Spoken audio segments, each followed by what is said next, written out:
নমস্কার বন্ধুরা, সকলকে আমার চ্যানেলে স্বাগত। আজকে আমি আপনাদের সামনে নিয়ে এসেছি একটা অত্যন্ত গুরুত্বপূর্ণ আপডেট নিয়ে, বিশেষ করে রাজ্যের এবং দেশের সমস্ত সরকারি কর্মচারী ও পেনশনভোগীদের জন্য। কারণ জানুয়ারি থেকে ডিএ কতটা বাড়তে চলেছে সেই নিয়ে ইতিমধ্যেই অনেকের মধ্যে দারুণ উত্তেজনা তৈরি হয়েছে। তাই আজকে আমরা খুব সহজভাবে দেখে নেব যে সাম্প্রতিক ইন্ডেক্স অর্থাৎ সিপিআই অনুযায়ী ডিএ তে কি পরিবর্তন আসতে পারে। প্রথমেই একটা জিনিস খুব পরিষ্কার করে বলি, এই মুহূর্তে সুপ্রিম কোর্টে ডিএ মামলার শুনানি রিজার্ভ অবস্থায় রয়েছে এবং সেখান থেকে যে রায় আসবে সেটা অবশ্যই ভবিষ্যতের একটা বিরাট ভূমিকা রাখবে। কিন্তু আমরা যেটা আলোচনা করছি সেটা হচ্ছে নিয়মিত ছকে হিসেব অনুযায়ী ডিএ কতটা বাড়তে পারে। এখন আসি মূল তথ্যে। All India consumer price index for industrial workers অর্থাৎ সিপিআই আইডব্লিউ এর সেপ্টেম্বর মাসের ডাটাও প্রকাশিত হয়েছে। আগের মাসে এই ইন্ডেক্স ছিল 147.1 আর সেপ্টেম্বর মাসে সেটা বেড়ে দাঁড়িয়েছে 147.3 এ। মানে খুব বেশি বৃদ্ধি না হলেও 0.2 পয়েন্টের একটা বৃদ্ধি হয়েছে। অনেকেই ভাবছেন এটা খুব কম বেড়েছে, কিন্তু মনে রাখবেন এই ইন্ডেক্সেই ভবিষ্যতে আপনার ডিএ হিসেব করার অন্যতম সবচেয়ে গুরুত্বপূর্ণ মানদণ্ড। এবার আসি ডিএ গণনায়।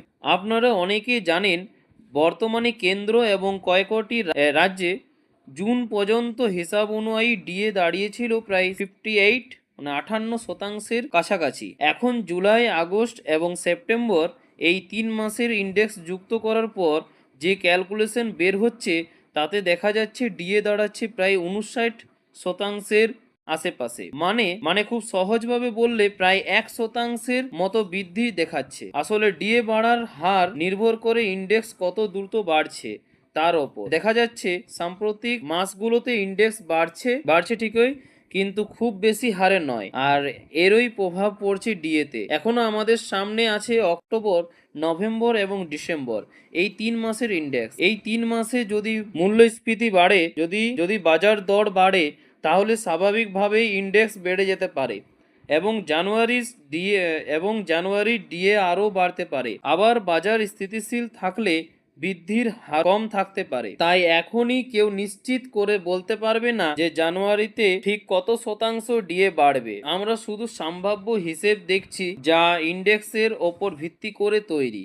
সরকার যখন অফিসিয়াল ঘোষণা করে দেবে তখনই চূড়ান্ত তথ্যটা পাওয়া যাবে। এখন আপনারা অনেকেই বলবেন, তাহলে আমরা কি আশা রাখতে পারি? প্রথম বলে রাখি, খুব সহজ। বর্তমান ট্রেন্ড যদি এইভাবেই থাকে তাহলে জানুয়ারিতে প্রায় 1% থেকে একটু বেশি ডিএ বাড়তে পারে। কিন্তু একই সঙ্গে মনে রাখতে হবে সুপ্রিম কোর্টের রায়, সরকারি নীতি আর ভবিষ্যতের ইন্ডেক্স, এই তিনটাই শেষ কথা বলবে। তাই চোখ রাখুন সরকারি অফিসিয়াল নোটিফিকেশন এবং শ্রম মন্ত্রকের মাসিক ইন্ডেক্স আপডেটের দিকে। আমি নিয়মিত এইগুলি ট্র্যাক করে আপনাদের জানিয়ে দেব। এখন আপনারা কমেন্ট করে বলুন আপনারা কি মনে করেন জানুয়ারিতে ডিএ কতটা বাড়া উচিত, এবং আপনার অফিসে বা আপনার পরিচিতদের মধ্যে আলোচনা চলছে কমেন্টে লিখে জানান, কারণ আপনার মতামতেই আমরা ভবিষ্যতের ভিডিও সাজিয়ে থাকি। ঠিক আছে, এই বলেই আমরা শেষ করলাম। চ্যানেলটিকে যদি ভালো লেগে থাকে, তথ্য যদি কাজে লেগে থাকে, তাহলে লাইক করে দেবেন